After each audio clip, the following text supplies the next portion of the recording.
চলো আজকে হোটেল থেকে ব্লগটা শুরু করছি। বাড়ি যাচ্ছি, ব্যাগপত্র সব গুছানো রেডি হয়ে গেছি, ওলা বুক হয়ে গেছে, ওলা আসছে। ব্যাক টু ব্যাক দেখতে থাকো আজকের ব্লগটা কি হচ্ছে না হচ্ছে। Good morning everyone, welcome back to a new blog. তোমরা সবাই এনজয় করো, স্কিপটা করে কন্টিনিউ দেখো লাস্ট অবধি।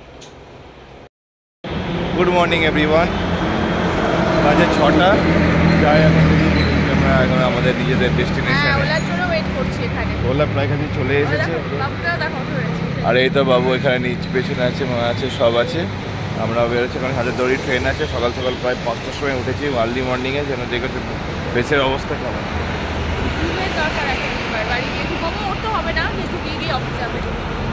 চলো তাহলে যাই, একবার স্টেশন যাই, স্টেশনে গিয়ে দেখা হচ্ছে। চিতপুর স্টেশন যাবো এখন। উঠে গেছি ট্রেনে। বাবু এদিকে ঘোরো। তোমাদের দাদাভাই একটু বিস্কিট কিনতে গেছে বাবুর জন্য। হাজারদুয়ারি এক্সপ্রেসে উঠেছি, চলো। ট্রেনে উঠে থেকে আমার ভীষণভাবে ক্রেভিং হচ্ছে ডিম সেদ্ধ খাবার।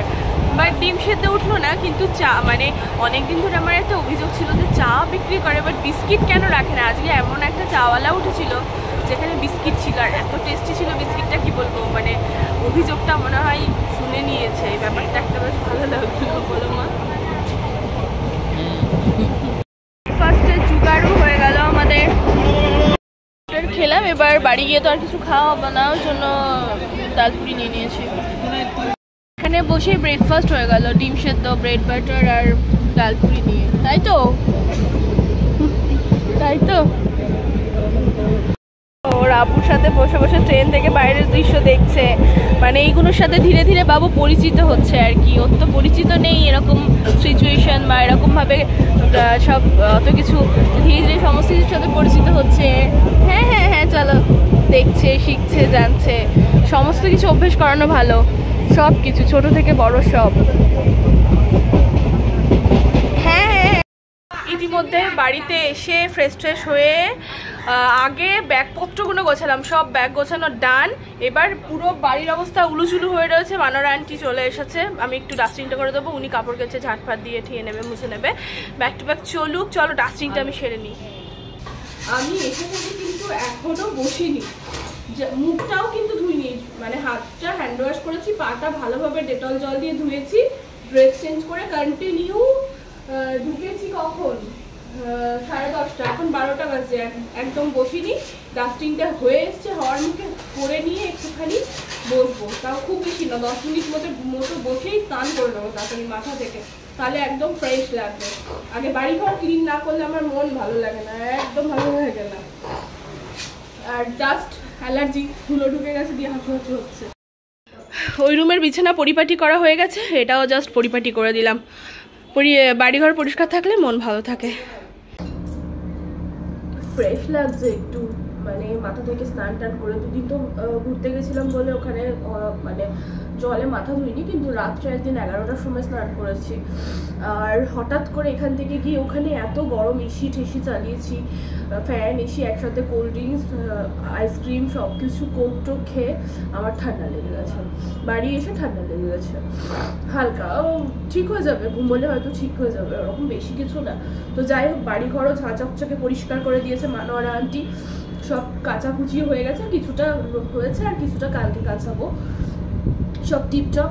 মা রান্না করে ফেলেছে সাদামাটা ডিম আলুর একটা তরকারি আর ডাল, বাড়িতে যা ছিল জোগাড় করে রান্না হলো আর কি।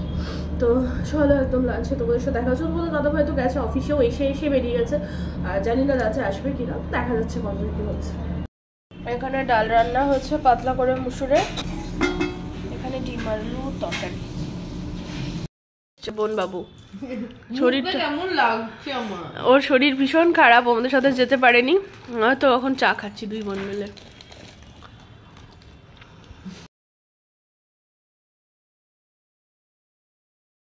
Morning everyone, welcome back to our new blog. তোমরা সবাই কেমন আছো? আশা করছি সবাই খুব ভালো আছো, আমরাও ভালো আছি।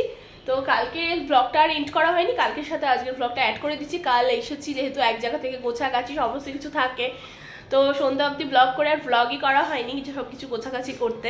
আর এখন ব্রেকফাস্ট নিয়ে বসে গেছি, চাউমিন, এগ চাউমিন বাড়িতেই বানানো হলো, আন্টি বানালো। তো ব্যাক টু ব্যাক দেখতে থাকো, লাস্ট অবধি স্কিপ না করে এনজয় করো। ঘর বাড়ি সব পরিষ্কার ক্লিন, আন্টি ক্লিন করে দিয়ে ব্রেকফাস্ট করে দিয়ে চলে গেছে। রান্নাটা আমি চড়াবো এবার। এখানটাই এই জায়গাটা টোটালি ইগনোর করো, আমার এটা বারান্দা কাম স্টোর রুম। মানে একটা বাড়িতে থাকে এরকম স্টোর, মানে যত হচ্ছে কি যা কিছু এখানে রাখো। আর এখানে দুটো প্লাস্টিকে নতুন জুতো আছে, বাক্স থেকে বার করে প্লাস্টিকে মুড়িয়ে রেখেছি, যেটা কলকাতা থেকে কিনে এনেছি আমরা। আরও প্রচুর কিছু শপিং হয়েছে, যেটা হচ্ছে কি তোমার এখানে 2 ব্যাগ ভর্তি, এখানে তো পুরো ঠাসা, এখানেও ঠাসা। টোটাল আমার 11টা ড্রেস, মানে 8খানা গর্জাস ড্রেস আর 3খানা ওয়েস্টার্ন ড্রেস আছে। ঈদের সব কিনেছি, টোটাল 11টা ঈদের ড্রেস এখনই হয়ে গেছে। এখানে মাদের রয়েছে আর বোনের ড্রেস রয়েছে, আদার্স আমার কিছু জুয়েলারি কসমেটিক রয়েছে, আর বাবুরও ড্রেস রয়েছে, আর তোমাদের দাদা ভাইয়েরও রয়েছে, আর পাপারটা এখানে রয়েছে।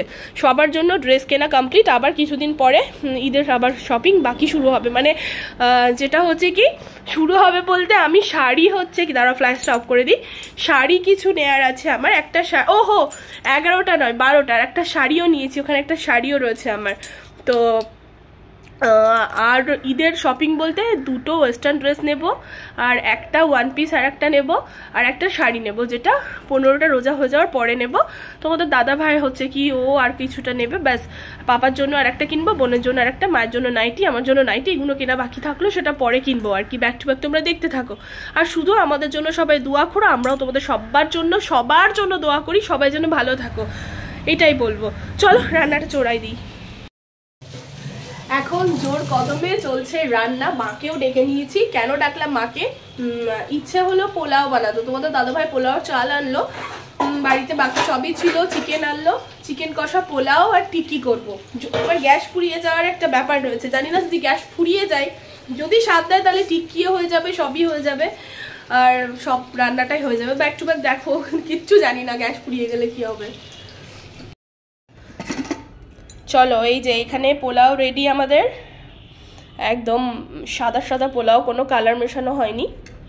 তার সাথে রয়েছে স্যালাড, তার সাথে রয়েছে আলু ভাজা এখানে, আর রয়েছে এখানে টিক্কি, মাংসের টিক্কি এটা, আর এখানে মাংস কষা রয়েছে। এই হচ্ছে কি আমাদের আজকে দুপুরের লাঞ্চ। ফাইনালি আমি এখন যাচ্ছি মাদের বাড়ি, মানে জেম্মা এসেছে, তাই জেম্মার সাথে দেখা করবো। জেম্মা রাত্রে থেকে সকালে বেরিয়ে পড়বে, তাই জন্য আমি যাচ্ছি দেখা করতে। বাবুকে নিয়ে গেলাম না, ঘুমোচ্ছে। তোমাদের দাদাভাই অফিস থেকে এসেছে, ভীষণ টায়ার্ড, সুতরাং আমি টোটো করে যাবো, দেন আমার ব্যাগ চলে আসবো একটু দেখা করে। আর যাওয়ার আগে বাবুর খাবার, তারপরে জল গরম ঠরম A to Z রেডি করে যাচ্ছি। এসে হচ্ছে কি রুটি বানাবো। দুপুরের তো পোলাওর যে মাংসটা সেটা রয়েছে, রেডি হয়ে যাবো। চলো মাদের বাড়ি যাই, ওখানে গিয়ে তোমাদের সাথে একদম দেখা হচ্ছে। এই জাস্ট ঢুকলাম মাদের বাড়িতে, জেম্মার সাথে দেখা করতে এসেছি। তো বেশ ভালোই টোটো, মানে নেমে আমি টোটো পেয়ে গেছি, একদম ডাইরেক্ট এখানে এসে নেমে পড়েছি। উধার ইধার কিছু না। আর আমি টোটোতে ওঠাতে আরো 3টে প্যাসেঞ্জার উঠেছে। ও বেচারা বলছিল ওদিকে যাবো না, দিয়ে আমাকে আবার বাহবা দিচ্ছে, আপনি উঠলেন তো, ওই দিককারই সব প্যাসেঞ্জার পেলাম। বরং উঠছি আরো ওই কোন কি জায়গার নাম বলো, ওখানে যাওয়ারও প্যাসেঞ্জার পেলো। ওর উল্টি আরো 100 টাকা লাভই হলো, লস না। ফার্স্টে 20 টাকা বলে আমার কাছে 15 টাকা নিল, বেশ ভালো। তো আর এই তো জেম্মা। হাই, কেমন আছো তোমরা? সবাই জানিয়ে দিও তোমরা সবাই কেমন আছো জেম্মাকে। জেম্মাকে তো চেনোই, চেনানোর কিছু নেই নতুন করে। এখন আর কোনো ব্লগ না, গল্প করবো। আর হচ্ছে মা ওখানে চা টা বানাচ্ছে, একটু চাটা আড্ডাটা জমবে। জেম্মা নিয়ে এসেছে ঝাল বড়া, নিরামিষ। জেম্মা তো আজকে নিরামিষ খাবে। আর তার সাথে চাটনি রয়েছে, আর মা বানিয়েছে চায়ে গরম, আর তার সাথে বিস্কিট। জেম্মার জন্য এরকম রগরগে চা হয়েছে মায়ের, তো মা মোটেও রগরগে বানায় না। রুটি বানাতে হলো না, মা প্যাক করে দিয়েছে। আর এখানে হচ্ছে কি, এই যে আলু ভাজাও পাঠিয়েছে মা। আমাদের চিকেন ছিল, টিক্কি ছিল, রুটি দিয়েও খেয়ে নিচ্ছে। এই দিয়ে ডিনার হয়ে যাবে। আর আমি একটু পোলাও নিয়ে নিয়েছি, আর চিকেন রয়েছে।